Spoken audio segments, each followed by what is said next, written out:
We're very lucky to have Dave here with the staff at the Victoria Cannabis Buyers Club to pick his brain about cannabis and different areas. So following our first question, we're going to ask him about cannabis and pregnancy and infants. And you mentioned earlier that it's in the developing fetus. Well, what happens in the developing fetus if the mother consumes cannabis? It's such an important question, and I'm going to have to, as a physician, defer to a lot of things that we do as doctors, and that is the fact if it's a medicine that we do not have actual research on a particular, on an infant, on a baby, on a fetus, whether it's pregnancy or whether it's breastfeeding, then our safe punt is always to say we can't suggest that you use it for that situation. In some cases we know the detrimental effects of it, in other cases we don't. So that's a typical thing to say to start with. And so if I say to you that until proven otherwise, it is difficult to suggest that pregnant women should take cannabis or breastfeeding women should take cannabis. Even though there are there is research and there are some very well-known physicians, and I'll name one, Dr. Jenister Wilson King in the United States, who's an obstetrician, has given some tremendous talks on the use of cannabis in pregnancy. That being said, it's important that last year the American Association of Pediatrics has said that breastfeeding women should not use cannabis. We know that cannabis, THC, crosses into the milk. We know it crosses the placental barriers and gets into the child. The question is, what does it do there? Now, there have been studies going back as far as 1999 that showed that there was indications that we know that THC in an infant's brain affects dopamine. And the dopaminergic system is an important system when it comes to certain conditions, neurological conditions, and that can range from the psychotic conditions right through to anxiety, hyperactivity, to impulse control issues, to problems with cognition. So those studies, of course, scared people when they first came out.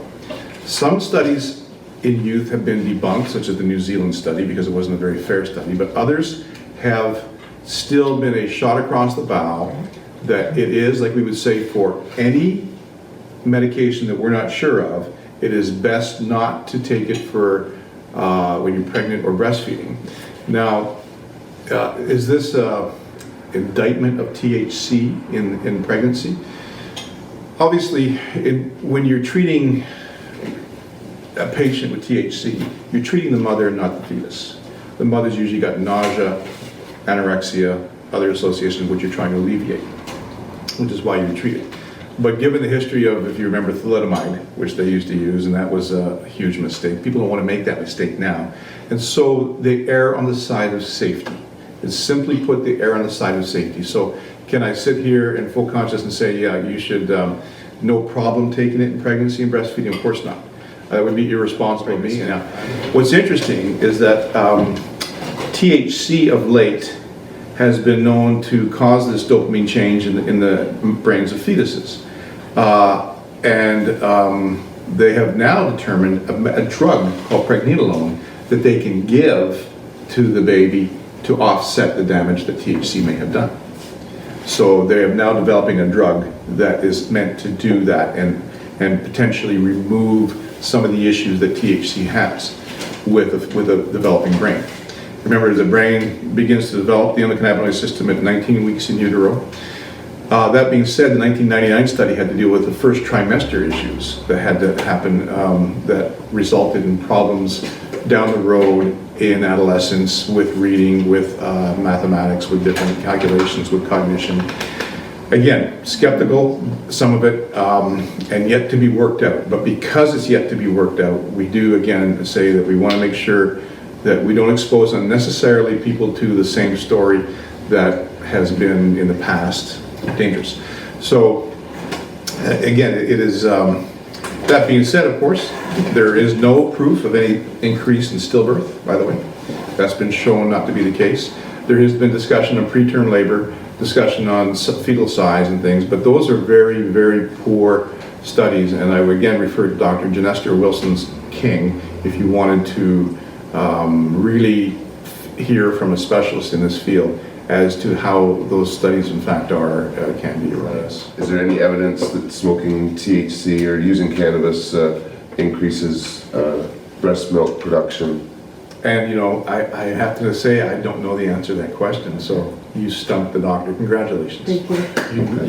You win all expenses paid trip to soup. There's still a lot to learn here. I'm close So, to you. No, I can't tell you the answer to that. Whether it stimulates prolactin, which is what stimulates breast milk or not, I think has yet to be determined for sure. so the question is, most of the research that's been done has been quite limited because of certain ethical reasons, and maybe I'll just let you comment. And you're absolutely right. I mean, part of the problem is this. The research is very inexact because when they're asking mothers about their cannabis use, most of them don't want to say. There's legal ramifications depending where they live. There are other ramifications to it. And so it's very inexact, these studies that are being done. That being said, yes, there are various studies, and I think that as far as the ones that are done now, the ones I mentioned in most recently on the dopamine was in rats or mice. And if it's rats, it's very close to men, because men and rats are I'm told all the time, are very similar. But the fact is that it is not necessarily extrapolated to humans. We know that there are changes there. But it did show, not that it's necessarily damaging, but that it may interfere with the natural production of endocannabinoid system. So that if your brain is trying to make a receptor or a ligand, which is the actual natural endocannabinoid, and you give it plants, then it goes, we don't have to make this. We don't have to, this is called downregulation. Yeah. So it senses that it doesn't have to do that necessarily.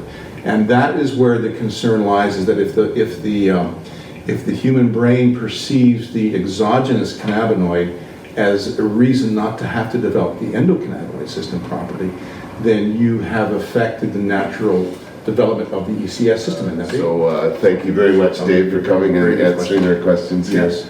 And cheers.